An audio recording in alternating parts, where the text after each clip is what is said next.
A quick message before we start. Are you listening to us right now and thinking, I would like to start my own podcast just like the Yes Girls did? Well, we want to introduce you to AfriPods, the hosting solution we use and trust for a few good reasons. AfriPods isn't just another hosting platform. They're dedicated to helping African creators amplify our voices and get paid for our amazing work with technology specifically tailored for our unique needs. And the best part is that it's completely free. Yes, No. You heard that right. Free and user-friendly. With an awesome audio editor right in the creator dashboard, it's easy to create and upload new episodes. Plus, you can distribute your content to all other podcasting platforms, so your audience won't miss a thing no matter where they are. That's how you found us, after all. And if you want a platform that truly supports you and champions African creators, voices, and stories, look no further than AfriPods, of course. All you need to do is visit afripods.africa and create an account today. It's free, and it's that simple. Say yes to AfriPods. Say yes. Now over to our episode.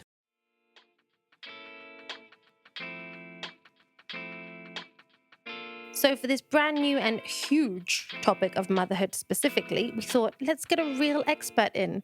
I need some guidance, after all. So Sally is not a motherhood expert. We think you are. Get Just out. a mom. We got the wrong expert. Hello, yes people, and welcome to another, a mini episode of the Yes Girls, otherwise known as a Yesticle. We like to call these mini episodes Yesticles, as we hope you do too, mostly because it sounds naughty, but also because it sounds a bit like a listicle or something small, short and sweet, and like a teaser for what's to come. These episodes come in between seasons of the Yes Girls and might be to look back on the season or episode just gone, give some additional background on the podcast, or on some of the things that we or you have been saying yes to. This is a season 6 Yesticle, meaning it's coming after season 6 and just before season 7. And this episode's can go a little off script, allowing us to let loose. As you may have been following, if you've been listening to season 6, one of us here is brewing a new little yes person. And it is not me. Are you sure? Last time I checked, it's not me. Go check again. I'll check tonight. But we thought, what better time to invite one of our great podcasting friends and motherhood spokesperson, Sally of Mama Tales, to studio with us. And we want her to explore, this little new yes person, what it means for us in the podcast. Yep, it's a new topic. Yep, and we like to consult experts. So for this brand new and huge topic of motherhood specifically, we thought, let's get a real expert in. I need some guidance, after all, personally. So for this Yesticle, we are saying yes to motherhood because we are The Yes Girls! And moms. Oh, you're also a mom. Yeah. Part of the mom, right? So you should say it as well. So we are The Yes Girls and moms. And moms. Yeah.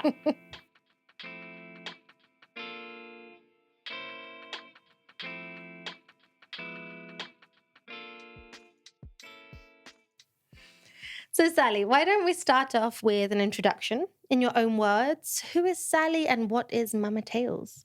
So Sally is not a motherhood expert. We think you are. Get Just out. a mom. We got the wrong expert. Just a mom trying to figure it out. So my name is Sally Kuria. I am a mom of 2 little munchkins. One who's a girl who's 3.5, boy who is 1.5. And I am also the founder of Hadithi Collective. And that's an outfit that celebrates life through stories. And the product of it is Mama Tales podcast. So Mama Tales, I started this back in 2021, 11 months after the birth of my daughter. And I did this to kind of understand what was going on with me. Everything that I was consuming just seemed a little off, a little too nice and too rosy. I was like, where's the fallen hair?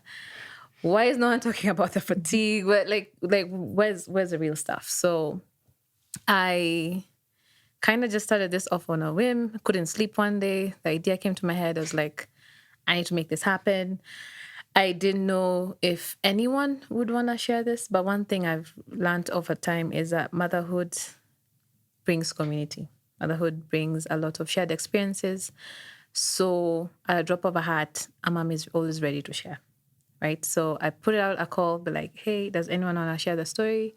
And that was 2021, and the stories have not run dry yet. Yeah, so that's what Mama Tales is. It's this collection.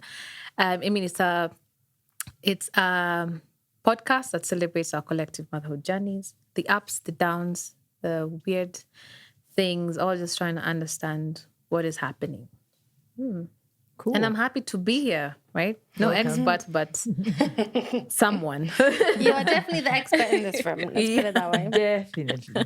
And Sally, immediately you found out that Claire was expecting, you jumped at the chance to do a collabo. Why do you think this sort of collabo is important? I feel like I even had a drink in my hand. I must have almost thrown it out. Yeah.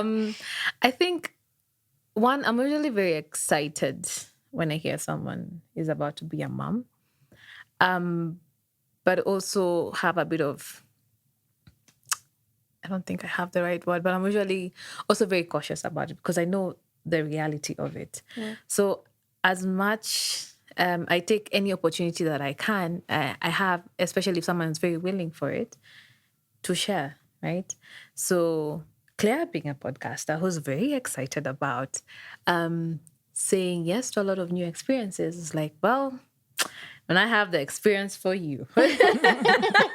Experience of a lifetime. Experience of a lifetime. Pun So I was just intended. like, yeah, that would be really great to just, merge our worlds a little bit together. So you see, because you do say yes to motherhood. It's one of those things that you just can't just do. You actually have to be there. So I was just like, this would be something that would be really, really awesome for us to do. And I was like, I'm a big fan of this podcast. When else will I come here? Awesome. Yeah. It is We the love you too. perfect. Yes. Now, Sally, we want to be mindful of the fact that our listeners or followers might fall into very different camps. Yeah. So we want to be as inclusive as possible. There might be those who have kids and are curious to hear what a motherhood podcaster has to say.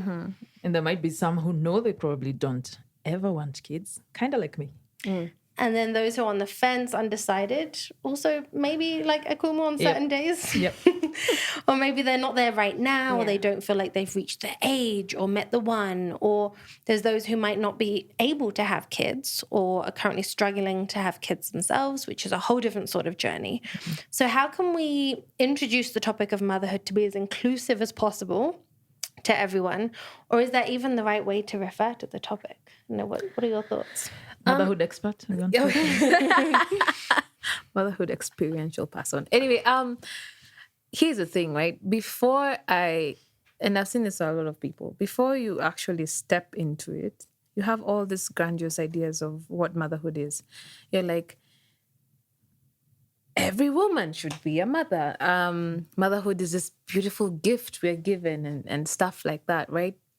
But you rarely see anything around it that is not what we've been fed, right? You don't see that it's not obvious for you to get pregnant. I think that was one of the biggest lessons that I saw and not personally experienced it, but I've seen it with a lot of people. It's not obvious. It's also not obvious that you want to be a mother, but does that mean that you're no longer a woman? Right? Because we've been taught that being a woman is being this nurturing person who brings life to earth, but we need to redefine what that is and not hold it against anyone who doesn't want to be a mom. And I think there's usually two camps with it, and I think we've talked about this before with you. There are those who are like, you need to become a mom so that you go through what I've gone through. And there are those who will be like, stay away, please. You don't really have to, you know what I mean? But all in all, it's a personal decision. I think motherhood, in as much as you have the mechanics for it, we have to realize that it's a big chunk of a woman's life. Once you become a mom, you're always a mom, right? So it's one of those things of like, is it worth everything that you need to put in? Is it worth, say you're doing IVF treatments, you're doing this? It's because you really want it, right? It's also the sense of like, I don't need this in my life. And that's totally all right. So I have no right to just like, everybody needs to be a mom. Everybody needs to have this thing.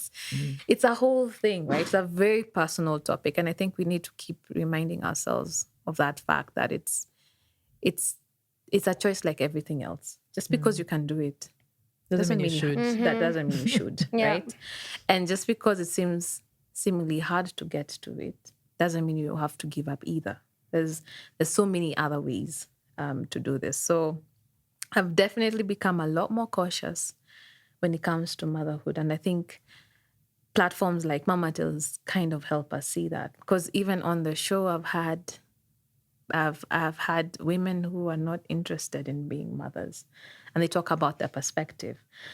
I've also had people who really struggled to become moms when they didn't even think they'd have to struggle to do this, right? But they're there, and they're people who are just like, you know what, this is just my life, right? So I like how open it is, or rather how open it should be for everyone. Yeah. And there's even one we forgot to list, which is there's and maybe an additional question here is becoming a mother giving birth or having a child, or is there a whole journey after that? Because there's also the women who will give birth, right, and then not feel like I'm a mother, and that's a whole other journey, right, which you have to undertake if you struggle, you know, and that we definitely don't talk about enough. Yeah, I mean, it's a whole can of worms, to be honest, because like I said, you have the physical apparatus to bring forth this child, right? But then, and even if you're not giving birth and adopting, right? Either way, you're there and you've taken the term mom. That's who you are. However, actually doing it is something else. There's a physical obligation of keeping them alive through feeding and all this. But then there's a whole other thing that, like I was saying, it just never ends. Yeah. It just never ends. Like, my mom is getting to her 60s. Her kids are well on their way to living their own lives, but she'll just still be there and just be like, hey, did you guys eat? I'm like, Mom, you're... She can't turn it off. I think you cannot turn it off. And now it just becomes on you, like, fine, you've brought life into this world, but what are you doing with it? You know? So even that idea of motherhood needs to just go far and wide away from just, you know, we are related 50-50 DNA here. You know, it's just a can of worms that just needs to be open, and you peel back layer after layer after layer after layer. I can guarantee you, Claire, when a child comes out of you, you won't know everything. Yeah. You will never know everything. My mom is like 60 now and she does not know everything. There's always something that comes, right? Yeah. And you just have to go with it. Yeah. Maybe that's why even you don't be called a motherhood expert. No one can ever be. You can never really. Actually, to be honest, if anyone ever stands and says they're a motherhood expert, I'm like, are you really? Are you? The best we can say is, right? I'm learning. And I think with the podcasts, I think I even said this back in the first episode, I'm taking you with me as I learn, right? I'm not going to be teaching you and say, this is the way, right? No. Even I hated being told that this is just the one way. There's no one way to anything, right? I'm just being like, hey, babe, I just learned this thing. Or you hear someone's experience and you're like, okay, that relates to me in this way. Doesn't mean I need to react the same way. But I'm like, at the very least, it feels normal. Right. So I'll never stand anywhere. And if I ever did ever say I'm an expert, no. But it's just that sense of like, I'm living it, right? Yeah. So there's some sort of, God, is wisdom the right word? But there's just like this, I've made my mistakes, right? And I've learned from them, and also really advocate for people making their own mistakes and just learning from it as well. Yeah. And I like that you have your lived experience, but then you deliberately seek out other stories, other experiences to pull from. Yeah. Even if they differ vastly from yours. They differ vastly. Key. And that's the thing, like you go through what seem like, you know, everyone, you go through this, these are the steps. You get pregnant, pregnancy goes to term, you give birth, it's the same story, at least in the base level, but how everyone experiences it. I've had now I think I just released my 45th episode. Yay. No story is similar. They're all different. They are all, listen, some are as night as day and night, right? But there's nothing that's similar. Yeah. but there's always something you can grab. Sorry, you just like, I get that, right? I understand what that woman is saying, and I can see what that means, and how does that relate to me in my life? Okay. Yeah. So now that we've got that out of the way, a whole can of worms, some I always have issues with this word, preliminary. I have to say it slowly, otherwise it'll become someone else. So I have other. So we're starting with the question. So what made you say yes to motherhood, if you did? What made me say yes to motherhood? To be honest, it's actually one of the things that I recently started thinking about. I don't think I thought there was any other option. Right? It was just like, you go to school, you get a job, you get married, you get kids. Like it was just it's like it's just written. It's just how part of the path. It's just part of the plan. I didn't actually take a second to think about it. I mean, I always knew I wanted kids, but did I want them because people have kids, or did I want them because Sally herself wants children? I didn't even know what that meant, because even when my kids, even now when I look at them, I'm just like, you're mine. Like how did that translate into this tiny human beings? It does not help that they look nothing like me, right? So it's hard to see yourself in there, but you're just like, this. I didn't even think it was a choice, so I can't really say that I said yes to motherhood. I just was just like, we go with it, right? But I did make a conscious effort towards the type of mother that I want to be. Okay. So when we got married, I quit my job, like legit the same month. It was like, off to wedding, I'm never coming back here. You know what I mean? Claire, what do you think? Are you going to do that? I just wanted to we're a bit too far into that. Yeah, so and my mind here was, I wasn't quitting to just be like, now I'll go mother, and no. I wasn't even pregnant. But it was just in my head, it was just like, the type of mom I want to be, I want to be very present for my family.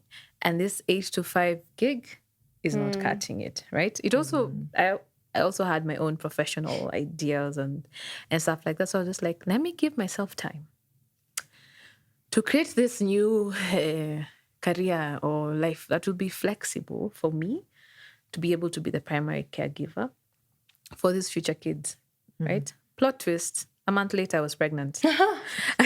Pregnant, jobless. Wow. With nothing done or whatever. You know what I mean? So I was just like, well, that backfired in my mind, But it's only recently that I realized that, excuse me, young madam, that was probably the best thing that happened to you, because now I'm living that life that I had envisioned. I had no idea that motherhood is what would take me there.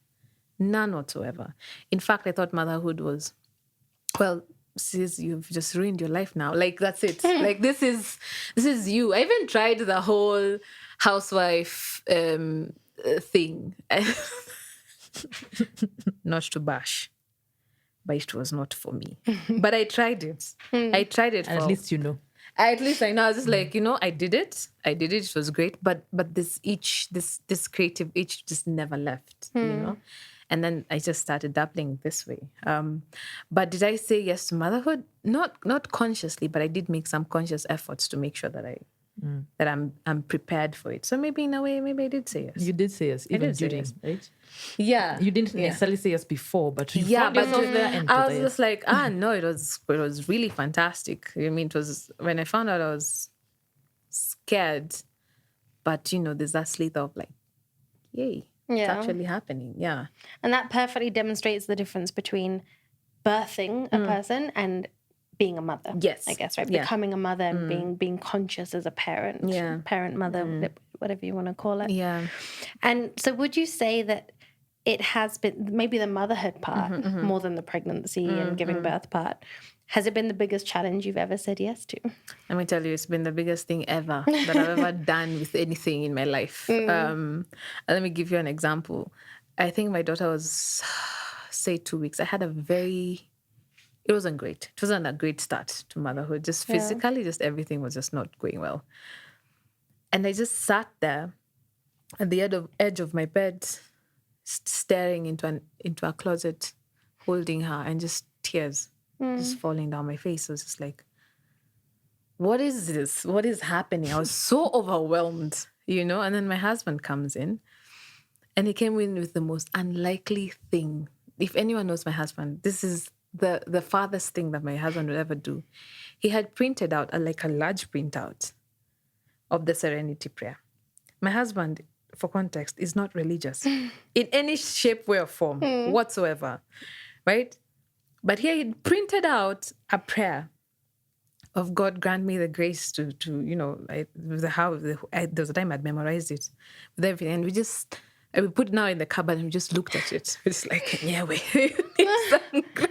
We need grace. You need some grace to handle this, because especially as a first-time parent, it hits you. You think you're prepared, but then just the reality of it it hits you. And it's not the same for a lot of people who go through that. But then the others were just like, you know what, I handled it. But for me, it was really hard. And then the second wave of the challenge came when I realized it doesn't stop. It will get better. It does. I don't even get better. You get used to it. And then something else comes in. I will say, if you get comfortable, there's something around the corner. Yeah, if you're like, oh man, you're so rested. There's something coming next week. You know what I mean? So that idea that I'll always have to be on my toes, that it won't be easy. I won't know what next year will look like. Before I could at least project things. Now I can't even project next week. It's like, I'll just go with the flow. So it's definitely been the hardest thing, because everything changes around it. Yeah. Right? You even forget. I used to use this term where you forget yourself. But now I think about it as I found myself, or a new version of me that will never look like anything that was before. But in many ways, I feel like it's better. So it's just like, it's good. It's good that challenge has brought me here, and it should always just keep me on my toes. Yeah. Yeah. Okay. So we want to dig a little deeper, deeper than that. Can we even go deeper than that? We can. But first, a break.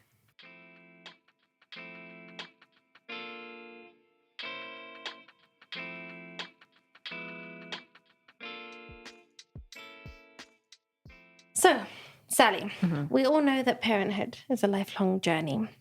Funnily enough, for me, I'm not too scared of the sleepless nights in the beginning or the crying and nursing, right? Like those first 2 weeks you're talking about, which sound horrible, but it doesn't last long, right? What scares me is the responsibility for guiding and accompanying a new person in this big, scary, ass over tip world that we live in, and helping them become a person, a member of society, a good person, ideally. Does that resonate with you and what you're trying to do with the podcast? Yeah, I mean, it doesn't last forever. That's the sleepless nights. I think they just morph to, you get really good with little hours of sleep. You're not really sleeping. Like you said, you just get used to it. You just get used to it. If you get a full, like now with my eldest, she's 3.5, and I mean, they're all very good independent sleepers, but there's just something that, we had a nightmare season, and then we had teething, or we had, there's just something that will always make you wake up at night. So you get better with, and that's the thing, the physical things, you're okay. You're like, fine, I can deal with this, rightfully so. But you're right, the other part of like forming this person. I remember I used to have this running joke with my husband before our daughter came. I was like, if I tell her that the nose is called an ear, she'll believe that. And then she'll be messed up for life. Wondering why you people lied to me. I'm like, that's a problem. Because legit, I always say there's someone who messed me up early in life, because I cannot, for the life of me. So the way you look at an analog clock and you immediately know that I can't read an analog clock. Neither can I count money. It's on my hands. Like if you put coins, I can't do that. There's some mismatch, and I'm like, something happened in the foundational years. And I'll guarantee you that the thing that you'll always see is that the foundational years are so important. Yeah. So then now comes the mom guilt. You're like, oh my God, if they're watching out too much TV, have I fried the brain cells? Or if I don't let them go outside, will they do that? Am I creating childhood trauma? I am. There's always that thing. in your head. If I wake them up, oh my God, I've ruined their brains and something of that sort. So that is the biggest part. That, in fact, that's your biggest enemy as you're trying to parent your child. You're just trying to think about you immerse yourself too much in what this person will be, what they'll do, how I will ruin them, how I will do. You're never thinking, wait, I think this guy's like chips. Let me just make them some fries for now. Or, oh, he's really liking the butterflies. Maybe we should go to a park where we could see a lot of butterflies and things like that, without realizing that those little touch points are the ones that create foundation, right? Your fears do nothing but make that harder. Yeah. Right. So, and then another thing that I learned from someone on the podcast, they're like, no matter what type of parenting you do, your child will still go to therapy. There's some trauma you'll give, whatever. It doesn't matter if you're perfect, if you're whatever the case. They'll always need something. And like, society can still mess them up. You'd want to keep them in a bubble, but you can't. You realize, like yesterday, I saw there's a boy in our estate who's roughly the same size and height and age with my son. And this boy had like a toy gun, like not the colorful ones, like it's a gun, the black and everything. And it's just, the kid doesn't know what it is. I'm sure even I don't know if the parent is the one who gave him the gun. You know what I mean? My kids have no idea what a gun is. I'm glad you said parent and not father. Yeah, just like a parent. Whoever gave this boy the gun. Maybe even picked it up from wherever. But I was seeing like my son next to him with the gun, right? And I was like, I'm protecting them from that. But there's nothing I can do for outside. And they'll always be outside. Yeah. Right? I remember the first time my daughter went to daycare and she came back home with a cold. And I was like, which parent would let their child go to school when they're sick so that they infect the others? Until I realized that these guys take like 3 weeks to get over a cold. You're like, will you stay in this house for 3 weeks? Even at some point, I took my daughter. I was like, I guess this is how it rolls. You know what I mean? So there's only so much you can do to protect. There's only so much you can do to mold. You just tell yourself, you know what? Me, I've done my best. I'm doing my best. And even if it doesn't look too great, I have to give myself some grace, right? Because I also have my own issues. I can't be the perfect parent if I'm not perfect in my way. And there's no way I'll ever be perfect. I have my own trauma and wounds and whatever that I will also subconsciously pass on, So unless you also now take the work to work on yourself, and then there's a lot of intentionality. That's all I'll say. There's just you can't just go with it. You just if you feel, if by the time you're asking yourself that question, you're really becoming very intentional, and it's a good thing. So you just go towards it. But on the other hand, it can be a crutch because you experience a lot of guilt with it, right? So mom guilt is a thing, and it's so bad because you do it to yourself. You're like, your kids wake up late in the day and you're like, oh man, now it's my fault. They won't have a good, it's like they'll fail in life. They'll fail in life because they didn't even get 8 hours of sleep. It's always your fault, right? Wow. Your child will fall outside and you'll be like, oh my, why did I let them go? Has nothing to do with you. But I don't know if it's the programming that we have in our heads that you must have done something wrong. It takes a lot of self-awareness to get out of it. Like, I'm talking like I've conquered it. I haven't. There are moments it still comes to me and I'm like, but what helps me, I won't lie, is I think about my husband. I'm like, would he worry about this? 100% chance. The answer is no. Like, then why am I bothering? Are they alive? Are they fed? Everything else, to be honest, is a bonus. Yeah. And if I know consciously that I'm doing my best, the decisions I'm making are for their best. But that's, to summarize what you said, there's being intentional, that intentionality of how you want to do things. Yeah. But at the same time, also just following your instinct, not falling into that mum guilt and second guessing everything.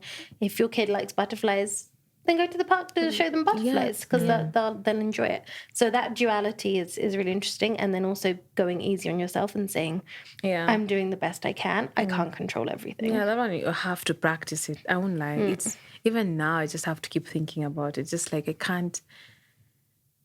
Not everything can be against me. Even I have to back myself once in a while. I just be like, you know what, Sally, you're a great mom, right? Probably haven't to. I think today I've seen them for like an hour max, and I'm like, that's more than that. It would have been 0. You know what I mean? So I'm just like, you tell yourself like, and then yesterday I was with them the entire. It's fine. It's fine. One day won't kill anyone. You know what I mean? Yeah. But before it just be like, oh man, it's so horrible. Like they'll sleep without seeing you. Will they even sleep? Will they remember you tomorrow? Let me tell you, that mom Go guilt, easy man. on yourself. You just have to. It's a muscle you practice over and over and over again. Yeah. So already you've shared like some I guess some lived experience wisdom that you've gathered, and that I think they're general enough to apply to anyone, right? Giving yourself grace, having those intentional thoughts, but also going with your instincts. They are your children after all. They're not anyone else's children. Are there any other major tips that you have found have given you comfort, or things that maybe we can all take on board when it comes to raising children, even if they're not our own, right? Yeah. Because most of us have nieces or nephews or neighbors, right? We might see a kid in the compound or in our estate playing with a gun. Yeah. And some of us struggle to know how to interact with kids at all. So, any tips for major tips that have worked for you as a parent, and also just interacting with children and being part of that, it takes a village to raise a child. Yeah. I think one thing is I would really stay away from passing any sort of judgment, right? On parents. On parents, even on kids, especially on kids. Because if they're even younger than 10, they're probably saying everything they've had from home. They're not at the point where they have agency to make their own thoughts. You know what I mean? Like, even the kid with the gun, boy doesn't know what he's 1.5. He doesn't know what he's holding. So I can't just be like, oh man, you're such a bad child. You know what I mean? You know what I mean? And that's the thing, because kids are also very brutally honest as well, and have no filter, right? So they'll carry that, take it everywhere. Like my daughter will go out and be like, oh yeah, my mom only wears black underwear. Who needs to hear that information? And I'll be I'll be like, okay, I guess that's out. And they're very happy with the statement. Very, like, they'll shout. There's nothing as loud as a 3-year-old telling you things with that a secret they should not be saying. It should be like, I was told it's loud. You know what I mean? So it's one of those things where you're just like, you need to understand that a lot of the thoughts that they're forming and are coming from home. And also the parents that are at home, you also know that y'all are not brought up the same way. So you cannot expect that you have similar values, right? So you cannot just be like, hey, that chick is a bad mom. Like, I barely see her with her kids, or I barely do this. I don't know what you're doing. And I think that's something I learned through the work with the podcast. I just learned that people have very many different things driving them.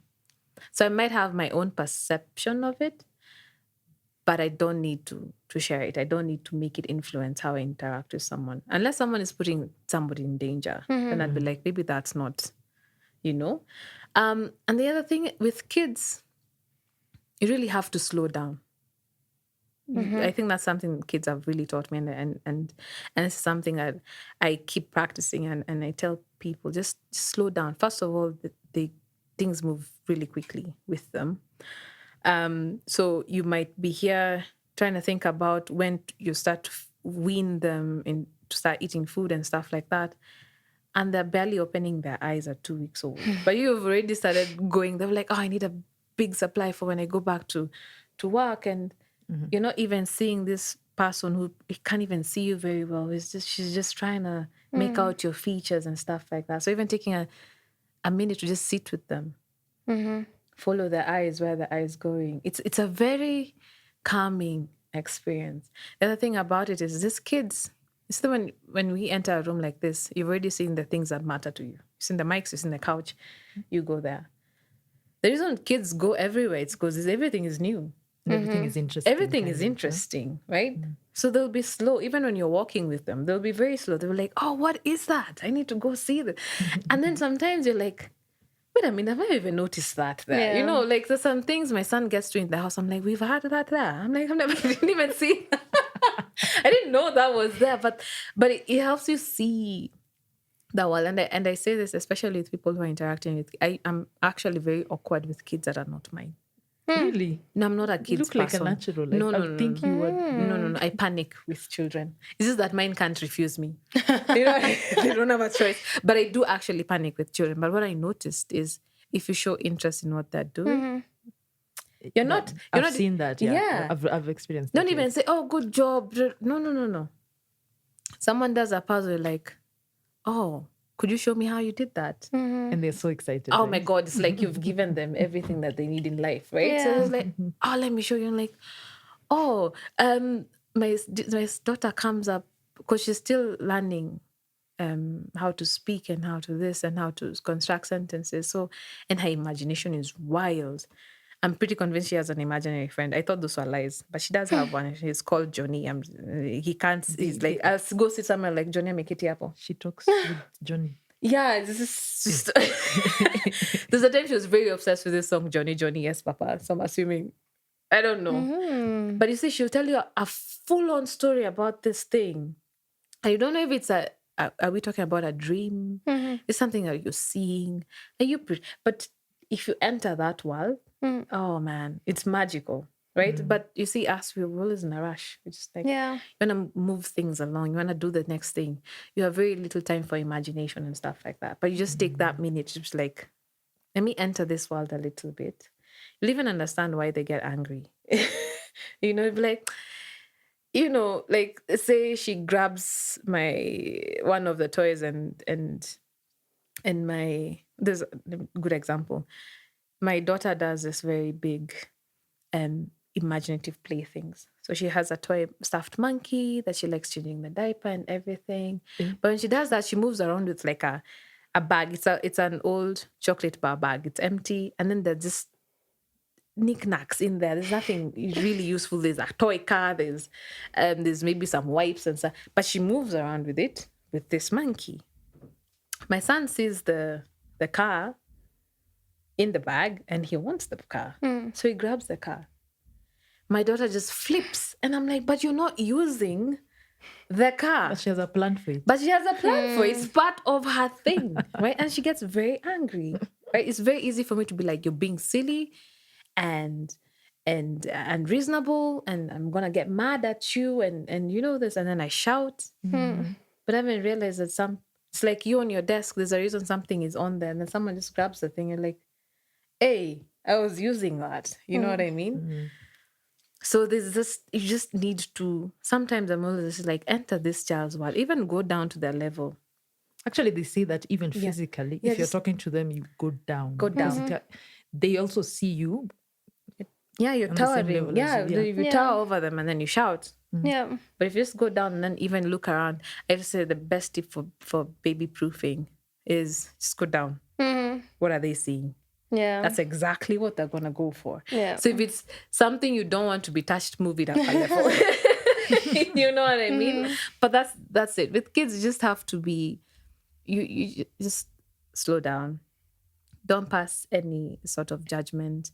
And I guess that, again, I'll just bring this again because we need to hear it a lot. Just give yourself a lot of grace. Okay.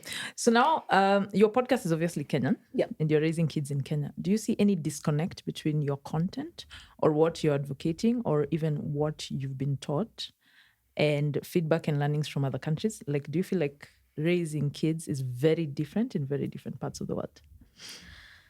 So I'm going to answer that in a few ways. And I'm sorry if I talk for too long. I tend to do that. I'm like, never give me a microphone. So I have my we own knew what we were podcast. letting ourselves in for when we invited a podcast into Yeah, a podcast I mean, studio. you guys. And Claire can listen to this for the rest of her life. Yeah, you know? please, give please. all the And every tips. time you stop me, I'll just start it again. But here's the thing. One, and that's why I actually even started this podcast. There's a problem with the type of content we consume.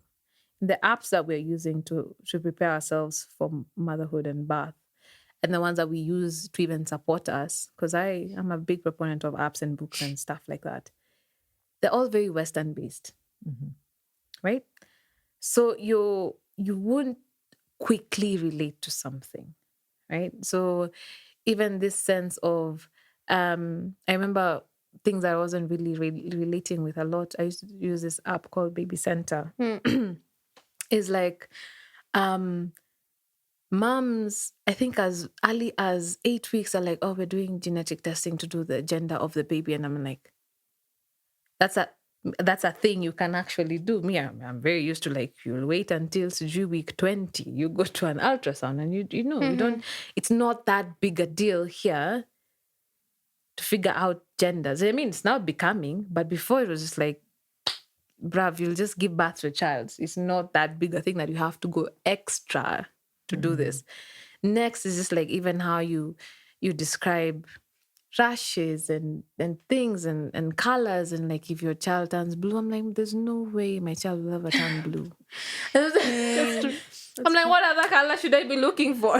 You know what Brown. I mean? Yeah. And even like some elements, I remember like, because American based, them talking about the child going to daycare as early as 3 weeks because they don't have maternity leave. I'm like, daycare isn't daycare for like kids who are like, now is when my Walking, daughter right? went to daycare and she was 3. I'm like, it's not relatable, right? So there's an issue with that, and sometimes you start bringing a lot of what we've read and seen to try and implement without even seeing if it makes any sense. Right? Because that's all you're seeing, right?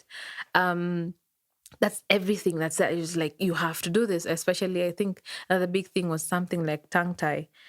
Up until now, I don't know if tongue tie is a thing. I've seen a couple of people.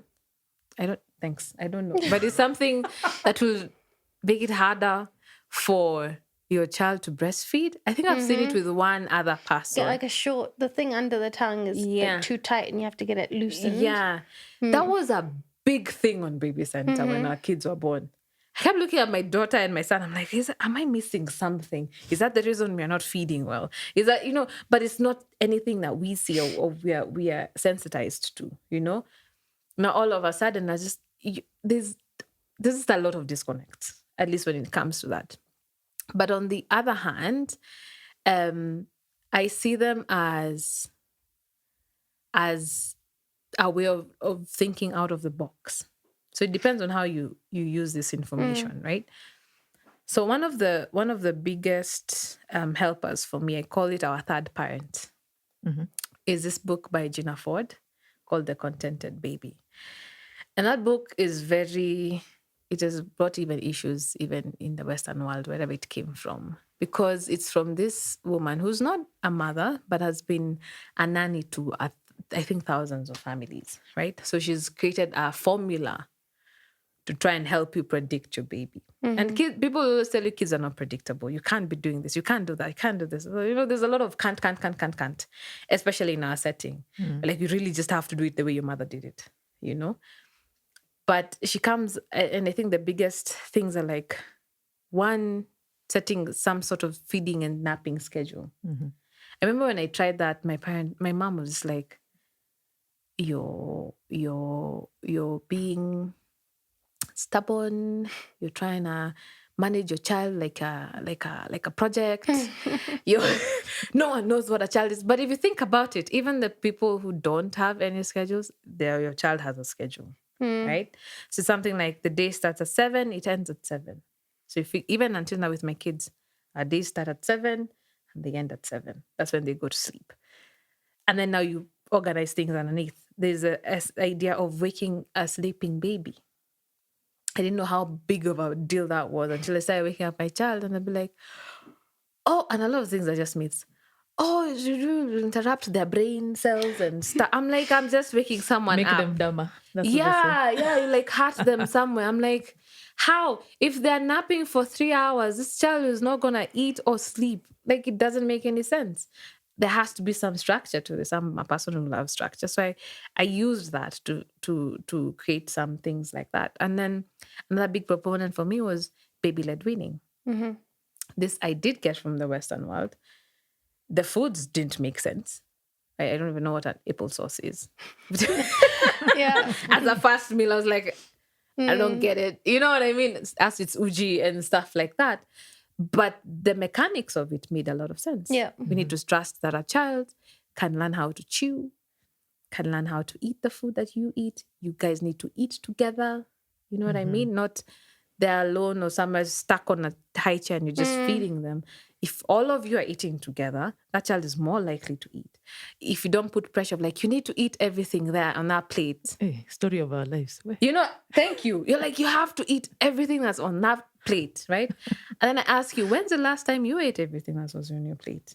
When's the last time you didn't feel hungry? Why are you expecting a child? And they're human. My mom used to tell me that there's a time my mom would be those force feeding. What's a force feeding? Please, no. Force feeding me, and I was crying and refusing. And then my dad was just like, but she's a human being. At some point, she will be hungry. Mm-hmm. It's basic biology, right? So, I mean, she left me, and then apparently they found me in the middle, early morning. I'd opened the fridge and taken out some cold rice and sat on the floor eating it. And so he was like, see? You see? I told you that this Yeah. child will. And that's the same thing. You're not always hungry. Like a child, especially when they're that young, we are forced by, your mom comes and like, your child is thin. Kwani akulangi? There's this thing. It's an African thing. It is. It's like, we need to see. So you feel like every time you go to the clinic, and I used to say, I think I shared this earlier in my podcast, early days, going to the clinic feels like you're going for an exam. I really love what you're saying, Sally, that you can have what, the mother, the mother's myths. You can have the research from the new app, research it, question it, and choose what's right for you. So one thing I struggle with as a soon-to-be mum is knowing how much life is going to change. Like, will I still be able to or want to run? Will I still be a podcaster? Will I ditch all my friends and become just a blob of mumness for whom nothing else matters? Because I've seen family and friends who surprise me by taking a route I didn't expect, right? And some really lose a sense of who they are. Well, that's how I see it. I'm judging. So how can we start to reconcile this? And is there a way to mitigate against this? Also, as a side note, do you think fathers face the same struggle? In a mixed couple, right? We have a mother and a father. I think there's quite a lot of loss. I think for new life to happen, something has to give. And one thing that I learned is when the day you give birth to your child, you also give birth to yourself as a mom. And that's because you will never, ever, ever, ever, ever go back to who you were before. Never. And that's not a bad thing. That's not a bad thing. It does start out looking rough and bad. You will lose sense of self, sense of time. You'll forget what you used to like. You'll forget who you were like, I had so much time. What was I actually doing with it? You know what I mean? There's just like some elements of it that will just disappear. And you can easily just fall into that. You can just get roped up into it and be like, you know what? What's the point of life anymore? All I am is a milk bank. All I am is just, these nipples that will be grabbed and roughed and everything, right? But you could also see it in a different way where you're like, let me embrace this new self, right? It's actually a new self, right? Now you even find yourself, you see, I know you like running, but since it'll be so hard to run, you'll ask yourself, I really do like running because I'm going to spend as much time as possible trying to figure out how I can go out for a run. You know what I mean? So you become very intentional about even the things that you do. Things you you question what you used to do. So, Yeah, you're just like, was that a really good use of my time? You know what I mean? And that's not meant to say that, now you're giving up things. You're probably giving something up but acquiring something new. Yeah. Or you know what I mean? It's just, you're like, I always tell people that if I've shown up for you, Yani, I have really valued what this is and what it will be for me and for you, right? Because I know what I'm losing or leaving behind, right? But it takes a lot to get there. So, I mean, yeah, there's that part of losing yourself. And then the thing with friends, man, that's hard. That's rough. That's actually one of the roughest parts of it, because for sure, you will lose friends. Especially if they're not in the same space as you. You will lose them. I think I actually harbored quite a lot of resentment for my friends. Man, I don't think we pay enough attention to what dads go through. Because with women, first of all, you have the whole 9 months to get acquainted to this human that's growing inside you. Granted, when they come out, you start again. Yeah. but then you look at them, you're like, there's no way that was me. But you get to have that. For dudes, it's like I wake up one day, now there's a child. Suddenly you're a father. Suddenly you're a father, and you're like, I need to know. When you're breastfeeding, you get endorphins, you get this, but they don't get that. Yeah. Right? So even if you're up at night and you're tired, there's something you're doing. For him, it's just be like, so what I think he's feeling very, also because men want to feel like they want to do something. They just don't know what to do. You don't know what to do. But your wife is there and struggling to give birth and screaming and shouting, and there's nothing you can do to lessen her pain, right?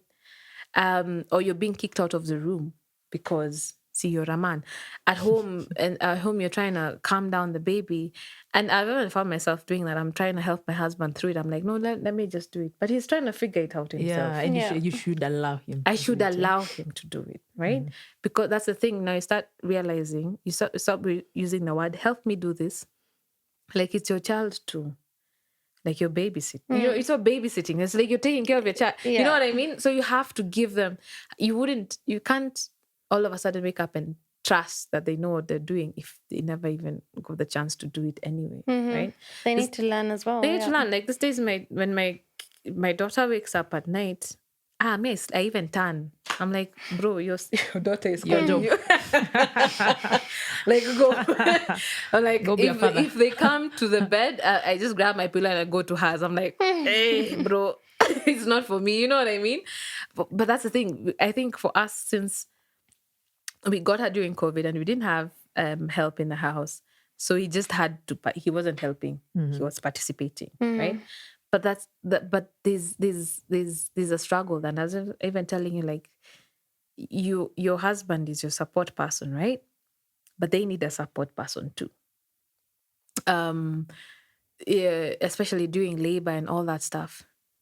They're probably even doing the admin work. I don't remember signing anything for anything. Yeah, they do admin. They do the admin, right? Process. But at the same time, they're also thinking about you. Because I remember for me when I was in the theater, because I ended up having an emergency section with my fast. He did the admin work, and because it was COVID, there was nobody else that could have been there. So it was in the middle of the night, and he had to wait for us alone and it's the first time either of us has gone to any hospital and then surgery and then all this stuff. Yeah. So he hears my daughter cry and is like, I feel like that's them. They bring him our daughter, and is like, he couldn't even register. It's like, okay, that's fine, but then where's my wife?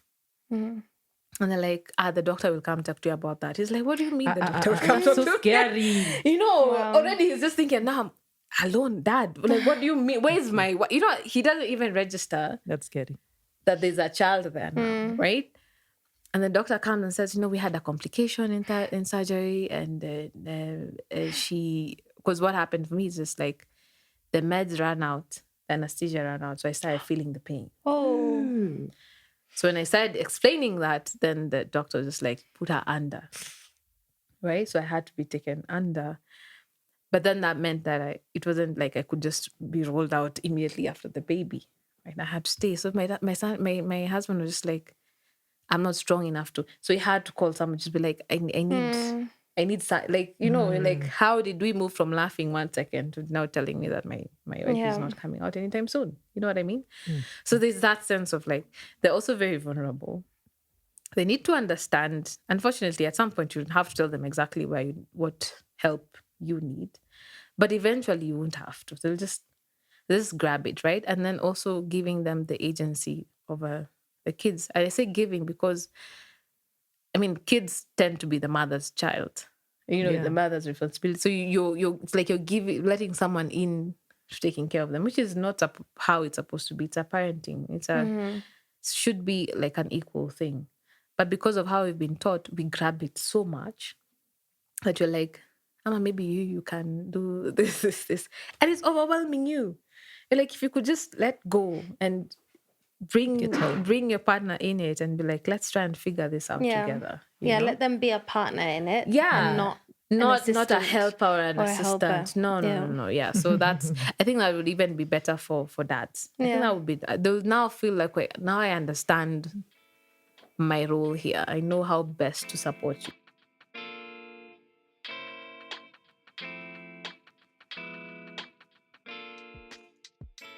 That's it for this Yesticle. Don't worry though, there are plenty of full episodes available and other Yesticles where we say yes to doing, being, or learning something new. So just scroll down the list and choose an episode that catches your eye.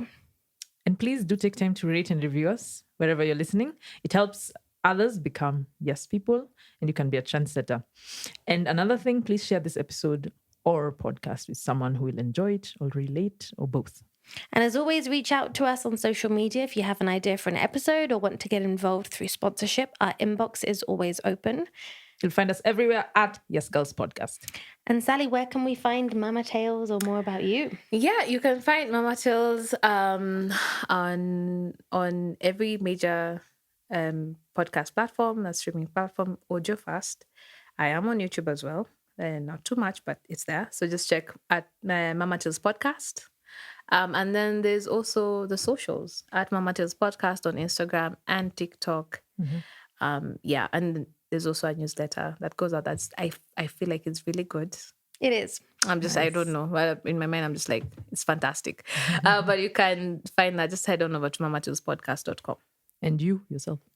Mimi, you can find me everywhere else, but but you can also follow me on at Sally Mogore.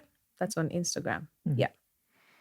So thank you so much, Sally of Mama Tales Podcast. And of course, by default, your husband and children for giving you such amazing inspiration to draw from. Yeah. Because a mama isn't a mama without them. One last question that we ask all our guests. What's something you've recently said yes to? Oh man, I hate this, but I recently said yes to running. Yay! You see, she's very happy about it. No, I detest running. But then why? Then why say yes? It's because so my husband really loves running. I always think people who run are kind of off. Careful. Yeah, I mean, I've just that seemed right. That seemed right to me. But so what actually happened is I changed up my training schedule. I go to the gym almost every day. I do a lot of strength training. So usually it's cardio fast. Yes. Cardio fast, then training. And then I switched that up a bit just to try. And I found myself after a workout, I have enough energy to even just run 10 minutes on a treadmill. I was like, maybe now I can handle a lap on a track. So far I'm up to like 3 laps in 10 minutes just because I walk quite a bit. But I am actually running. I just want to see if there's a point to all of this running thing. You haven't seen the point yet? No, I don't get it. I don't get it. But I'm not hating it as much as I would normally. That's progress. Yeah. I'll take it. Yeah. And Akumu, I hope you've been listening there. Nope. No chance. No chance. So yes, people, will see you, or rather you'll hear us in a couple of weeks. In the meantime, I'm Claire. And I'm Akumu. I'm Sally. And we are the Yes Girls! And moms. And the Yeah, future Yes Kids.